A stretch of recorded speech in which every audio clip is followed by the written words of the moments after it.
let's go over nomenclature and polyatomics. Okay, I'm going to flip in the lecture notes reader just to take a look at polyatomics for a moment. Okay, I would recommend, as I've said a couple times, watch this polyatomic patterns video.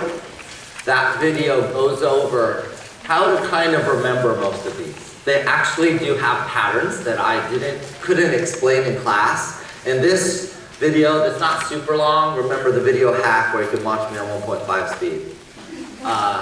And hear me like a chipmunk.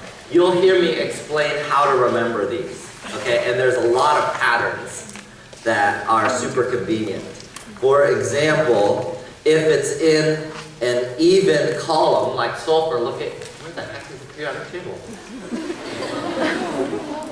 Somebody ate it. Okay, it used to be here. I am sure of it. Okay. If it's in, I know, amazing, huh? If it's in an even column, usually, for example, there's an even charge. So as you'll see when it eventually gets there, sulfur is an even column 6A. And so thus the sulfate and the sulfite are even charges, 2 plus or 2 minus each. For example, a contrary example, nitrate and nitrite are in odd columns, 5A. Because they're in odd columns later, you'll find out when we do Lewis structures, they're going to have an odd charge. So there's a lot of patterns like this that make this a lot more memorable. So that's what I'll just generically say about the polyatomic anions. But let's do some naming examples just so you can get a little bit of practice. Okay, I'm going to write a bunch down. Let me look at the polyatomics, and then we'll name them after I get through a few of these.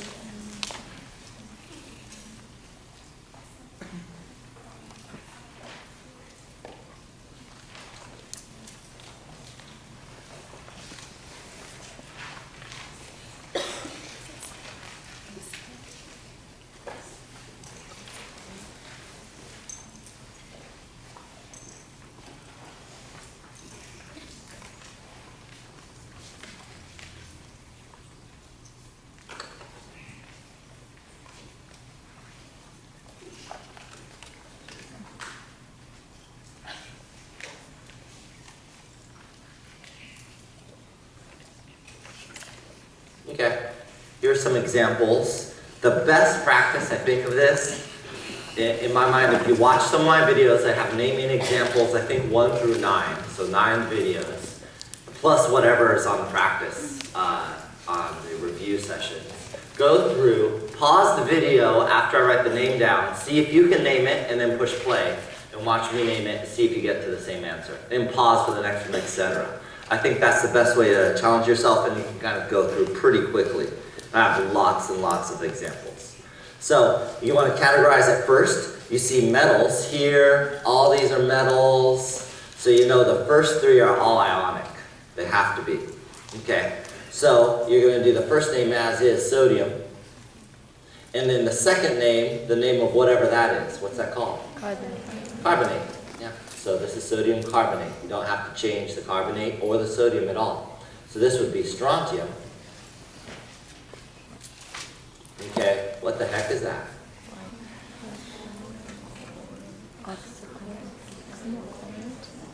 Okay, how many oxygens?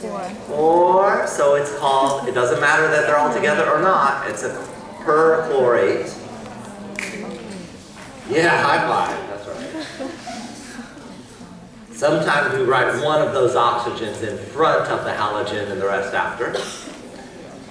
Okay, so that's a strontium perchlorate. Do I need to put the charge of strontium? No, because it doesn't count as a transition metal. And I should specify, because I don't remember if I did in class. When I say transition metal, or you see that on your naming, that includes the technical transition metals, and then anything under the staircase, not really including the aluminum. So like, for example, tin, lead, bismuth, thallium, indium, you really should be putting the parentheses for those. Okay? Some of them you technically do, some you don't. There's different things, but I'm just giving you the general rules. We're not going to learn some of the exceptions. So this would be tin, What charge? 4, because we know the chromate is -2. This is tin 4 chromate. Or if you like Latin for some reason, stan ic, the higher charge, so the ic. Stan us would be +2. So it's stanic or tin 4 chromate. I'd accept either. Now you see the H in front for the next two. So you're thinking acid. Okay, we're going to name these always as aqueous acid. And so this first one, yeah, it's one you've seen a lot, hydrochloric acid. Remember, this is a nice one to remember because the hydro and the ic. So if you know hydrochloric, you see any binary acid, it follows the same pattern. So it'd be hydrofluoric acid, chloric acid, hydrobromic acid, hydroiodic acid. Okay? You could also pull from the other side. So you could say H2S would be hydrosulfuric acid, for example. Or H3P would be hydrophosphoric acid. So you could really, I could pull any of those atoms if we wanted to. Okay, this one though, since it's not binary, it's not going to have the hydro. This is called,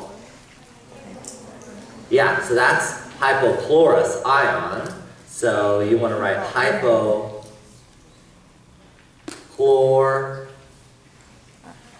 yeah, us, the ite changes to us, hypochlorous acid. Okay? Let's try the next one. We see a metal again. So now we're going back to think ionic. So this is the first name as is, magnesium. It's not a transition metal, not under the staircase, so we don't have to name it with the charge. The second thing is, there's two ways you can name this. You could call it bicarbonate, is a possible name. Let's see what I put. In the reader, I put hydrogen carbonate.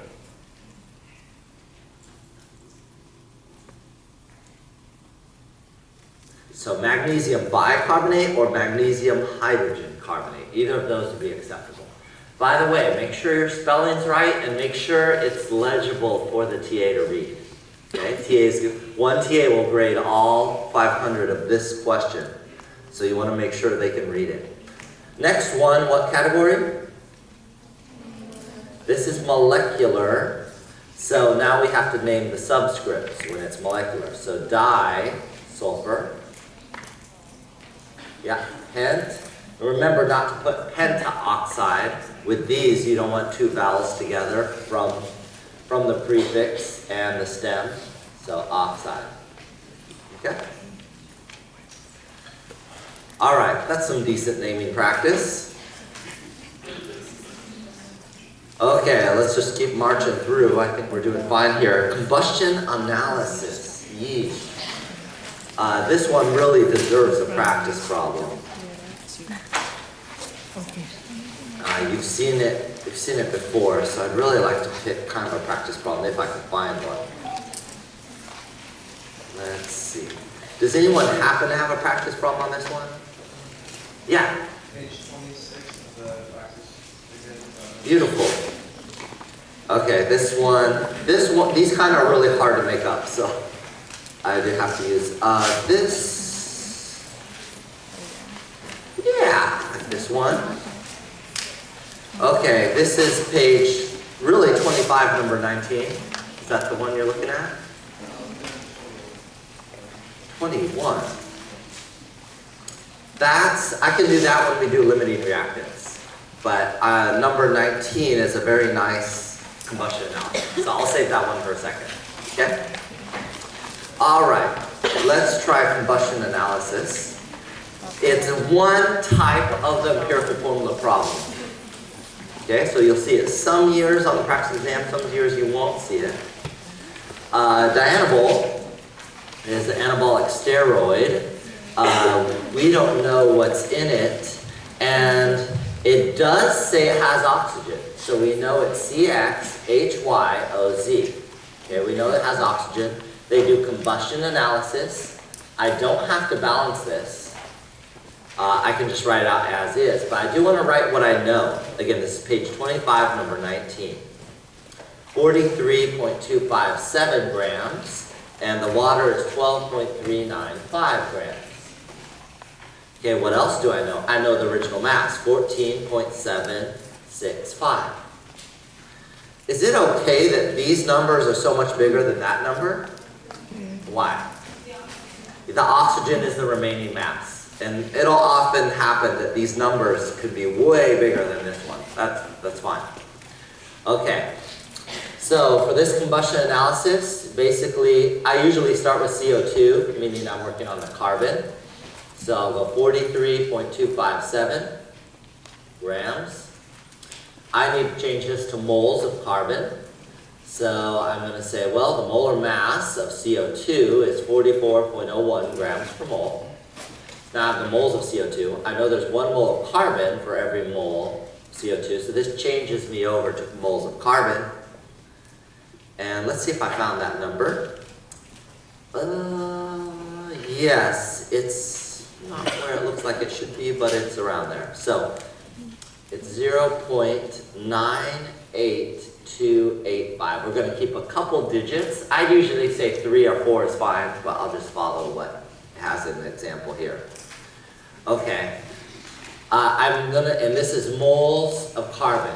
I'm going to take that. I want to do actually one more step. So I'm going to take this number and multiply that number, because I will need the grams of carbon.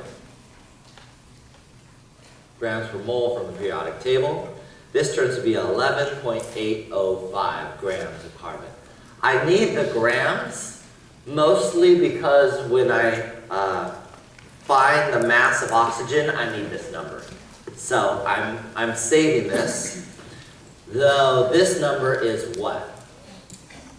According to what I've written on the page so far. It's what variable? It's x. It's x. I've just found the x there. Okay, I'll have to work on it later, but it's essentially x. Now let's do this H2O, the second one that I have information about. That's 12.395 grams. That's the mass of water, so I need to use the molar mass of water, 18.02 grams per mole. That's moles of water. And then I don't really want water, I want hydrogen, so there's 2 moles of water for every 1 mole of H2O, meaning there's 2 hydrogen atoms in there. This turns out to be, okay, let's see where I read that, 1.3760 moles of H. Okay? So that's the moles of hydrogen. This, like the other one that I just did, I also need mass. Okay, so times 1.008 grams per mole of hydrogen.